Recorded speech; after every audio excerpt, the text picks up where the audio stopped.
दोस्तों नमस्कार, मैं आप लोगों के साथ रंजन सिंह।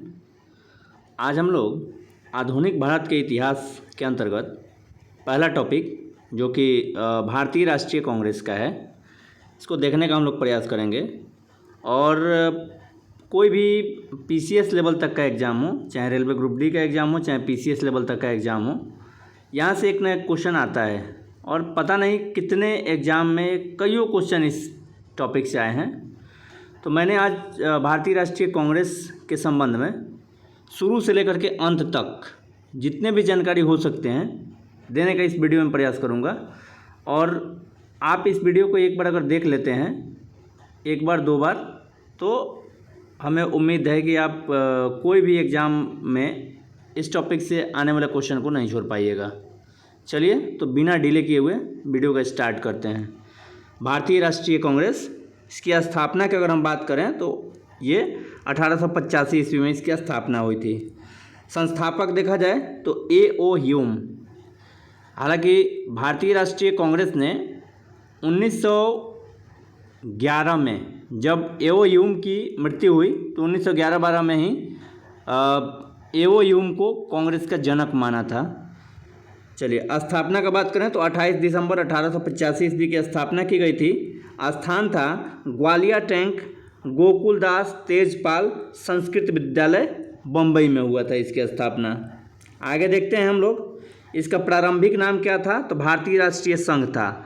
दादा भाई नौरोजी के सलाह पर इसका नाम बदल करके भारतीय राष्ट्रीय कांग्रेस किया गया था।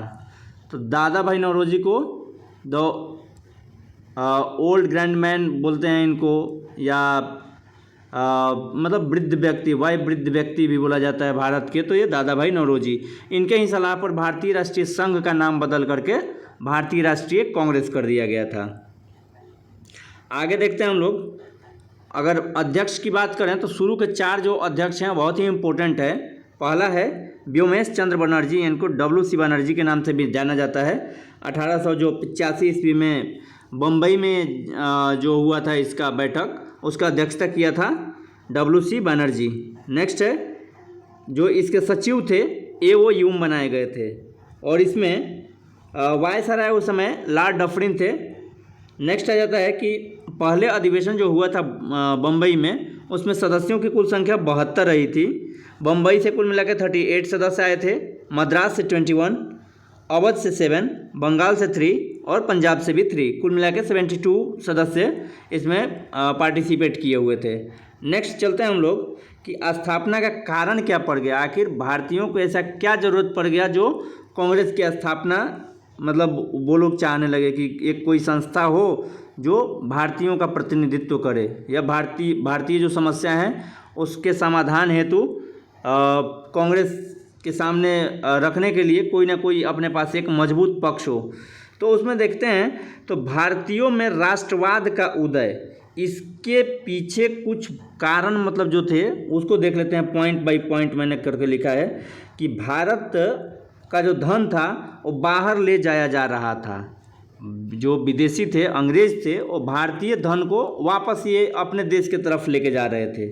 दूसरा कारण था कि भारत से कच्चे माल का निर्यात होता था तथा निर्मित वस्तुओं को ऊंचे दरों पर कई प्रकार के टैक्स लगा करके बेचने का जो उचित ये बाजार के रूप में देखा जा रहा था भारत को, यानी कि भारत को निर्मित वस्तुओं का बाजार बनाना चाह रहे थे जो ये अंग्रेज थे। थर्ड कारण था इसमें देखते हैं कि अंग्रेज़ों द्वारा पारित नीतियों में भारतीयों के साथ भेदभाव होता था। अक्सर ये देखा जाता है कि जो भी ब्रिटिश संसद से कानून पारित होते थे उसमें भारतीयों को अनदेखा करते हुए या भारतीयों के साथ भेदभाव किया जाता था।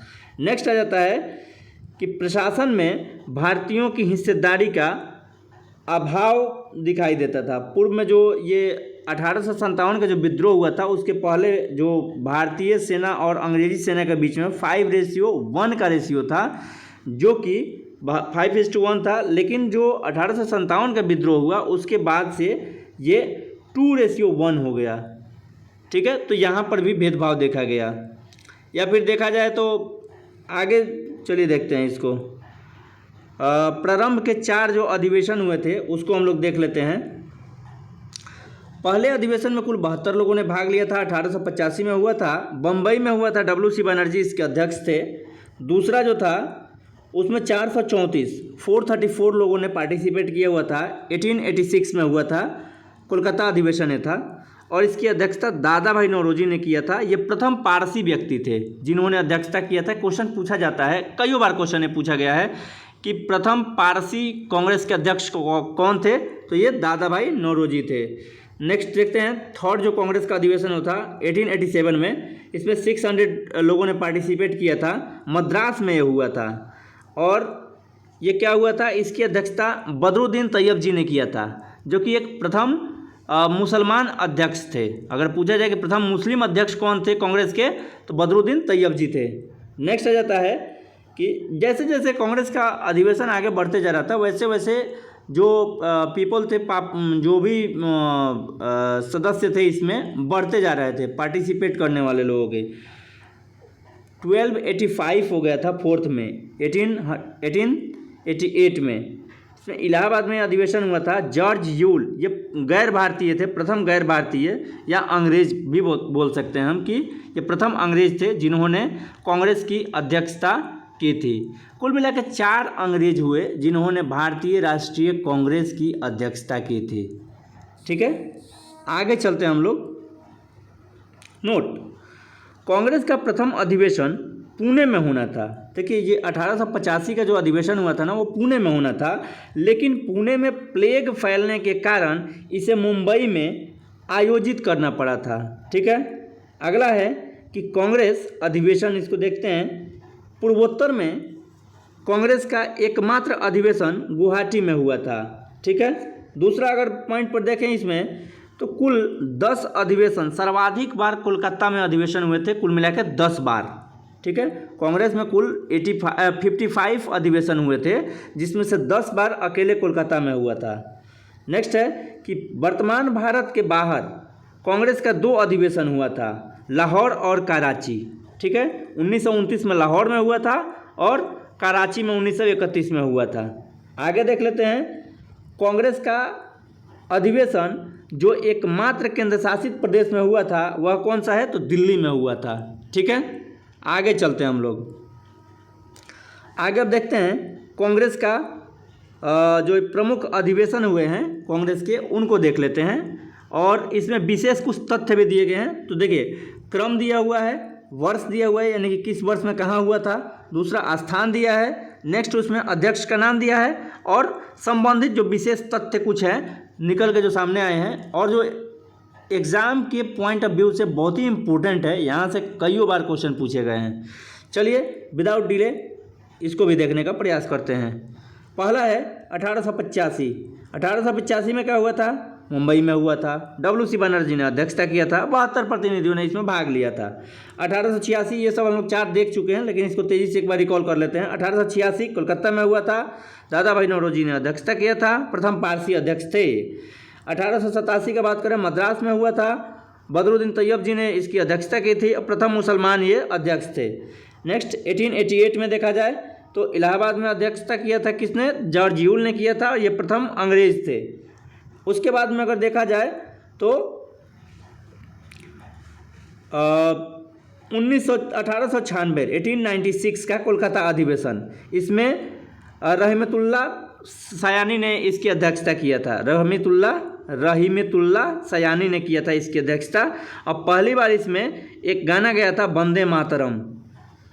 वंदे मातरम गाना को गाया गया था। ठीक है, आगे चलते हैं। 1905 में 1905 में वाराणसी अधिवेशन हुआ था और वाराणसी में इसको देखा जाए तो गोपाल कृष्ण गोखले ने इसकी अध्यक्षता किया था और इसमें क्या हुआ था कि स्वदेशी या बंग भंग जो आंदोलन था उसका समर्थन किया गया था। ठीक है, 1906 कोलकाता अधिवेशन ये हुआ था, दादा भाई नौरोजी। देखिए, दादा भाई नौरोजी ने कांग्रेस के जितने भी तमाम 55 अधिवेशन हुए थे उसमें 3 बार इन्होंने अध्यक्षता किया था। 1886, 1893 और 1906 इन्होंने 3 बार अध्यक्षता किया था। तो 2 इम्पोर्टेंट है इसमें।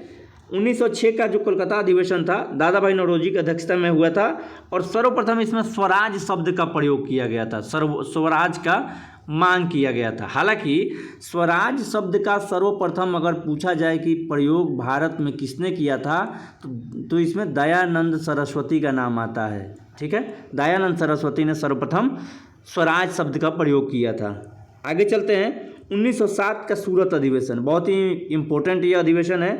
रास बिहारी घोष ने इसकी अध्यक्षता किया था, बोस ने, और इसमें कांग्रेस का प्रथम विभाजन हुआ था। कांग्रेस इसी में गरम दल और नरम दल में बंट गए थे। ठीक है, आगे चलते हैं। 1911 का कोलकाता अधिवेशन। 1911 का कोलकाता अधिवेशन का बात करें तो ये बिशन नारायण धर ने इसकी अध्यक्षता किया था और इसी में जन गण मन गाना को गाया गया था। जन गण मन प्रथम बार गाया गया था, जिसके रचयिता कौन है जन गण मन के? रविंद्रनाथ टैगोर। आगे चलते हैं। ये देखिए ईयर में छोड़ दिया हूँ इसमें। बांकीपुर 1912 में हुआ था। 1912 में हुआ था बांकीपुर अधिवेशन, जो कि बिहार में प्रथम बार ये कांग्रेस का अधिवेशन हुआ था। अध्यक्ष इसका अगर बात करें हम लोग तो आर.एन. मधोलकर, रघुनाथ मधोलकर जी थे इसके अध्यक्ष। आगे चलते हैं। 1916 का लखनऊ अधिवेशन, इसकी अध्यक्षता अंबिका चरण मजुमदार ने किया था। तो मजुमदार जी की अध्यक्षता में बहुत ही देखा जाए तो महत्वपूर्ण कुछ निर्णय लिए गए थे, जैसे कांग्रेस और लीग, जो मुस्लिम लीग थी, उनका इसमें समझौता हुआ था। साथ में गरम दल और नरम दल जो 1907 में बंटे हुए थे फिर से एक हो गए थे। और यहीं पर एक ठो बीजी तिलक जो अपने थे, स्वराज मेरा जन्म सिद्ध अधिकार है, मैं इसको लेके रहूँगा का नारा दिया था। 1916 का लखनऊ अधिवेशन जो अंबिका चरण मजुमदार की अध्यक्षता में आयोजित किया गया था, इसमें गांधी जी ने भी भाग लिया था। और इसी अधिवेशन में महात्मा गांधी से जो अपने चंपारण जो नील सत्याग्रह हुआ था उसके आमंत्रणकर्ता राजकुमार शुक्ल जी भी यहीं पहुंचे हुए थे, गांधी जी को आमंत्रित किया था वहीं पे।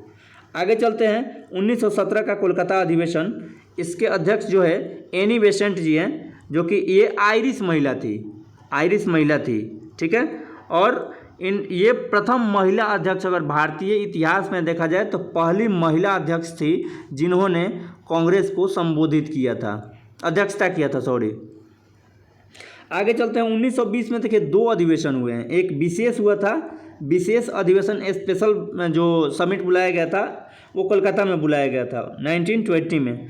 इसमें लाला लाजपत राय ने अध्यक्षता किया था और इसमें असहयोग आंदोलन पारित नहीं हो पाया था। ठीक है, तो वार्षिक जो बैठक दिसंबर में अक्सर बुलाया जाता था, नागपुर में 1920 में 2 अधिवेशन हुए थे। एक जो विशेष वाला हुआ था कोलकाता में, और जो एक्चुअल जो हुआ था वो नागपुर में हुआ था। वीर राघवाचारी इसके अध्यक्ष थे। और इसमें क्या हुआ था कि जो असहयोग आंदोलन पारित हो गया था। ठीक है, नेक्स्ट आ जाता है 1923। इसमें दिल्ली अधिवेशन में हुआ था, दिल्ली में इसकी अध्यक्षता किया था अबुल कलाम आज़ाद। ये उस समय के सबसे कम उम्र के अध्यक्ष थे। कांग्रेस का अगर पूछा जाए कि सबसे कम उम्र की अध्यक्षता किसने किया था, अबुल कलाम आज़ाद दिल्ली में 1923 के अधिवेशन की अध्यक्षता किया था। आगे चलते हैं। 1924, ये कई बार क्वेश्चन आया हुआ है, चूँकि महात्मा गांधी से डायरेक्ट रिलेटेड है इसलिए डायरेक्ट क्वेश्चन भी पूछ दिया जाता है। पीसीएस लेवल तक का क्वेश्चन एग्जाम 63rd जो बीपीएससी हुआ था ना, उसमें भी ये क्वेश्चन पूछा हुआ था कि कांग्रेस के 40वें अधिवेशन की अध्यक्षता किसने किया था। महात्मा गांधी ने किया था, बेलगांव में किया था और एकमात्र बार किया था, इसलिए बहुत ही ये इम्पोर्टेंट है। चलिए, ये पीडीएफ बनाने में शायद नीचे का कट गया है, मैं बोल दे रहा हूँ, इसको आप लोग ध्यान रखिएगा। 1925 का अधिवेशन जो हुआ था कानपुर में आयोजित हुआ था। सरोजिनी नायडू इसकी अध्यक्ष बनी थी और ये प्रथम महिला थी जिसने कांग्रेस की अध्यक्षता किया था। तो पहली महिला अध्यक्ष कौन थी? Annie Besant. अगर यही पूछ दिया जाए कि प्रथम भारतीय महिला कौन थी तो सरोजिनी नायडू। कुल मिला के कांग्रेस के अधिवेशन में देखा जाए तो 3 महिलाओं ने जो अध्यक्षता किया था। 1917 में एनी बेसेंट, उसमें 8 जोड़ दीजिएगा, एडिशन 8 कीजिएगा तो 1925 में अगर देखा जाए तो किया था किसने? सरोजनी नायडू ने किया था। और फिर उसमें 8 जोड़ दीजिए, ऐड कर दीजिए, तो 1933 में किसने किया था अध्यक्षता? तो नलिनी सेनगुप्ता ने किया था। ठीक है, ये 3 ही कांग्रेस के अधिवेशन में महिला अध्यक्ष बने थे, जिसमें पहली बार बने अगर पूछा जाए भारतीय कौन थी तो सरोजनी नायडू, और अगर भारतीय न दे तो एनी बेसेंट। चलिए बिना डिले किए हुए आगे का टॉपिक देखते हैं। 1929 में लाहौर अधिवेशन, जो रावी नदी के किनारे है लाहौर, उसमें पंडित जवाहरलाल नेहरू ने इसकी अध्यक्षता किया था और पूर्ण स्वराज की मांग की थी।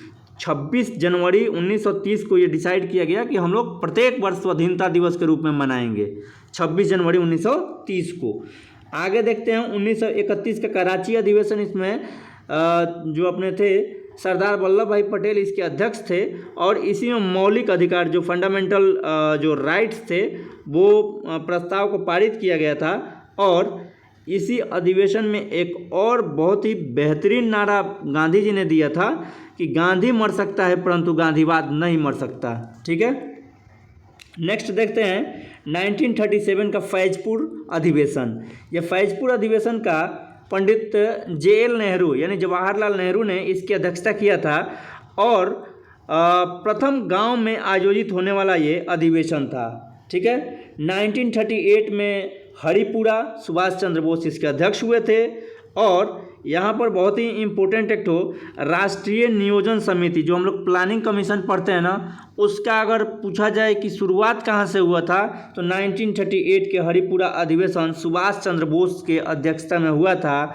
वहीं पे इसकी समिति का गठन किया गया था JL नेहरू के अध्यक्षता में 38 में। ठीक है, आगे देखते हैं 1939।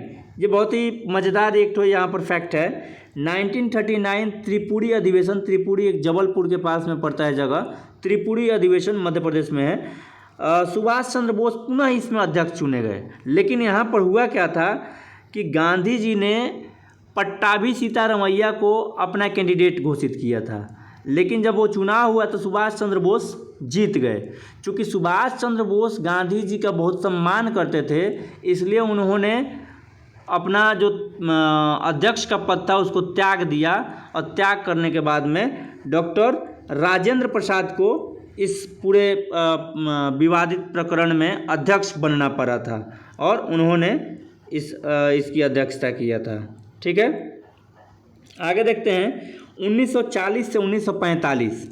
चूँकि इस समय ये दौर जो चल रहा था बहुत ही बिजी समय चल रहा था भारतीय देखा जाए तो क्रांतिकारियों के लिए। चूँकि 1940 में अगस्त प्रस्ताव आया, 1942 में अपना जो भारत छोड़ो आंदोलन पारित हुआ, 1946 में कैबिनेट मिशन, 1947 में, तो ये जो समय चल रहा था बहुत ही इम्पोर्टेंट समय और बहुत ही बिजी वाला समय चल रहा था, बहुत ही व्यस्त समय चल रहा था। इसलिए लगातार 5 साल तक इसमें अध्यक्ष बने रहे अबुल कलाम आज़ाद, और ये सबसे लंबे समय तक अध्यक्ष बनने का रिकॉर्ड भी इन्हीं के पास में है। ठीक है, 1946 एंड 47 में अगर देखा जाए, 46 में मेरठ में अधिवेशन हुआ था और JB कृपलानी इसके अध्यक्ष बने हुए थे। हालांकि 46 में जब ये दिसंबर में अधिवेशन हुआ था तो उस समय से लेकर के 1947 जब भारत आज़ाद हुआ था अगस्त में, उस समय तक ये JB कृपलानी ही अध्यक्ष थे। तो कई बार पूछा जाता है कि भारतीय स्वतंत्रता के समय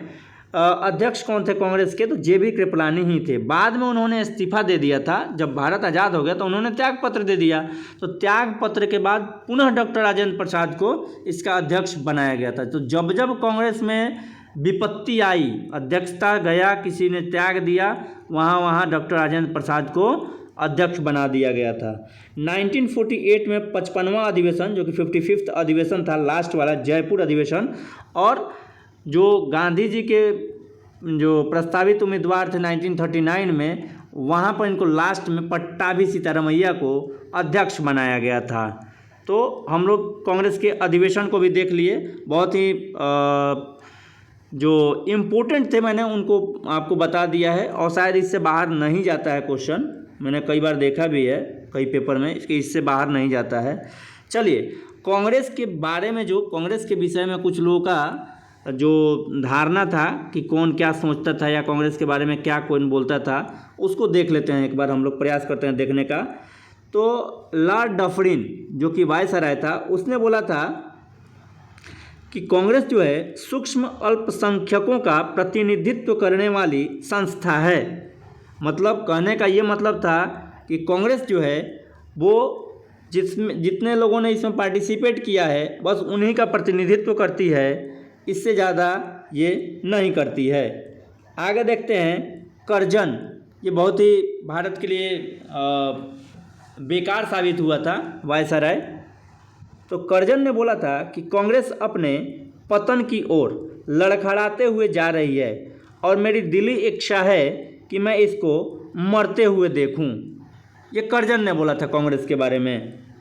नेक्स्ट है बाल गंगाधर तिलक। तो बाल गंगाधर तिलक चूँकि क्रांतिकारी नेता थे, उन्होंने कांग्रेस का भी शिकायत किया है, कांग्रेस के बारे में बहुत ही भला बुरा बोला है।